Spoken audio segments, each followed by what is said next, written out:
سلام دوستان، امیدوارم حال دلتون عالی باشه. مستر ترید هستم. داخل این ویدیو اومدیم 0 تا 100 استخراج طلا از سوکت های مخابراتی را آموزش ببینیم. خب دوستان، اینی که میبینید سوکت مخابراتی هستش. مقداری از اونا رو جدا سازی میکنیم و میریزیم داخل بشر. ترجیحاً بشرتون بزرگ باشه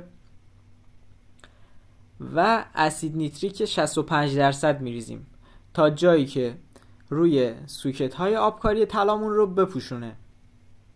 میذارید 40 الی 50 دقیقه بمونه. بعدش باید فیلتر کنید. دوستان حتما توی فضای باز کار کنید.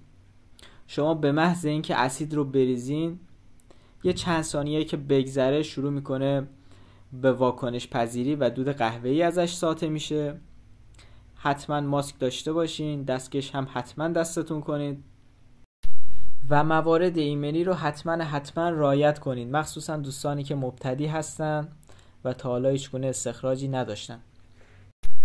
دوستان، سوکت های مخابراتی گزینه های خیلی خوبی هستن برای استخراج، چون فلز قل ندارن و فقط آماده اسیدکاری و تیزابکاری هستن.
خب دوستان، یه سری نکات رو خدمتتون میگم که خیلی مهمه و حتما اینا رو رعایت کنید که پروسه استخراجتون راحت تر بشه.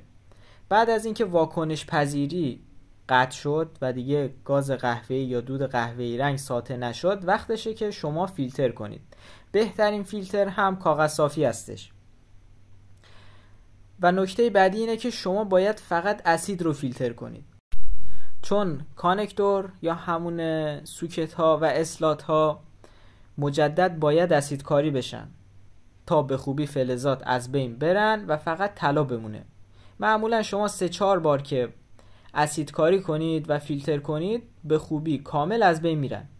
بعدش باید فیلترتون رو دوستان به خوبی با آب مقطر شستشو بدین، چون مرحله بعدیش تیزاب هسته و اگه اسیدی داخل فیلترتون باشه موقع رسوبگیری اذیت میکنه. این نکات رو حتما رعایت کنید. شما معمولا 3 الی 4-5 بار نیتریک کاری کنید به خوبی فلزات از بین میرن. خب دوستان، رسیدیم به مرحله تیزاب سلطانی. برای درست کردن تیزاب سلطانی شما بین 80 الی 100 سی سی اسید هیدروکلوریک میریزین.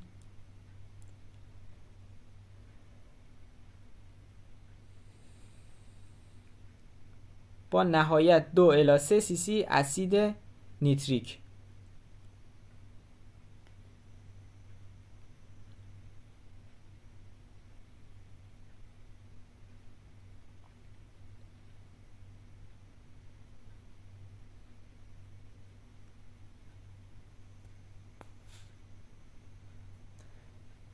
فیلترتون رو میندازین داخل بشر و تیزابی که ساختین رو میریزین روی فیلتر. هر 10 دقیقه یک ربع همش میزنید، میذارید 40 الی 50 دقیقه بمونه. بعد از گذشت 40-50 دقیقه در حد 2-3 دقیقه هم یه حرارت غیر مستقیم به تیزابتون میدین که مطمئن بشین هیچ فویل طلایی داخل فیلتر و تیزاب شما نمونده باشه.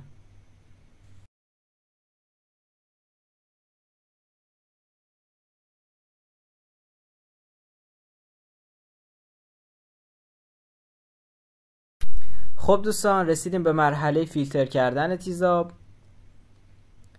تیزابتون رو میریزین با همون کاغذ صافیایی که داخلش هست و میذارید تا فیلتر بشه به خوبی. بعدش هم با آب مقطر به خوبی فیلترتون رو شستشو میدین و همینطور بشرتون رو که هیچ تیزابی داخل بشر و فیلترتون نمونده باشه. دوستان، یه مسئله‌ای، خیلی از کسانی که بهمون مراجعه میکنن بهونه اینو میگیرن که ما فضای درستی نداریم، نمیدونم امکانات خاصی نداریم و همینطور سرمایه خاصی نداریم که بخوایم این شغل رو شروع کنیم. همونطور که داخل ویدیو میبینید با کمترین امکانات داره پروسه استخراج انجام میشه و به اون صورت لوازم و امکانات خاصی نمیخواد.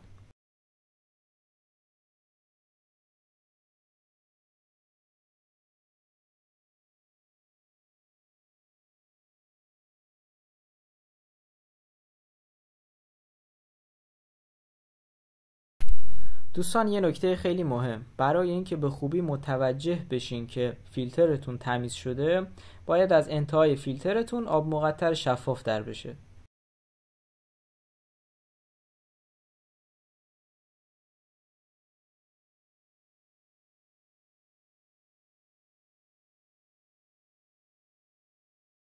خب دوستان، رسیدیم به مرحله رسوبگیری. اولین کاری که میکنید اینه که تیزابتون رو میذارید روی حرارت غیر مستقیم تا به مرز جوشیدن برسه و آب مقطرش تبخیر بشه. بعد به ازای هر 1 سی سی نیتریک که داخل تیزابتون هست 2 گرم اسید سولفامیک به تیزابتون اضافه میکنید و اسید سولفامیک رو دوستان شما باید کم کم به تیزابتون اضافه کنید. بعد از اینکه اسید سولفامیکتون تموم شد دوستان، میذارید 3-4 دقیقه همینطوری تیزابتون روی حرارت باشه و غل بزنه. دوستانی که قصد دارن یه شغلی رو شروع کنن که بتونن داخل منزلشون درآمدزایی کنن، استخراج طلا و فلزات گرانبها از ضایعات قطعات الکترونیکی و همینطور سنگ و خاک معدنی بهترین گزینه است. آیدی تلگرام رو میذارم، حتما مراجعه کنید. هم پکیج آموزشی 0 تا 100 داریم دوستان، هم آموزش خصوصی و تخصصی. چه آقا چه خانم به راحتی میتونن با حداقل سرمایه داخل منزلشون درآمدزایی کنن. چون قبل از عید نوروزه دوستان تخفیفات خیلی خوبی برای دوستان در نظر گرفتیم، پس سریعا حتما اقدام کنین چون بعد از عید افزایش قیمت داریم روی تمامی آموزش ها.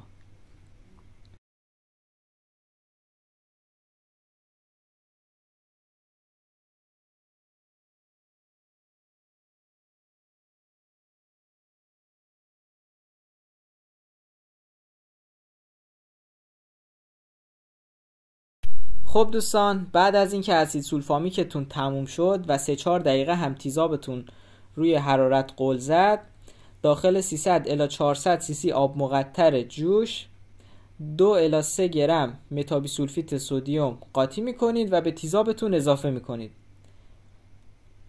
یه نکته خیلی مهم، بعد از اینکه شما آب مقطر جوش و متابیسولفیت سدیم رو به تیزاب اضافه کردین، تیزاب شما باید ظرف چند ثانیه تغییر رنگ بده که همین الان تیزاب ما تغییر رنگ داد. بعدش میذارین 20 دقیقه الی نیم ساعت روی شعله باشه و همینطوری قل بزنه. بعد از گذشت نیم ساعت خاک طلاتون رسوب میکنه ته بشرتون.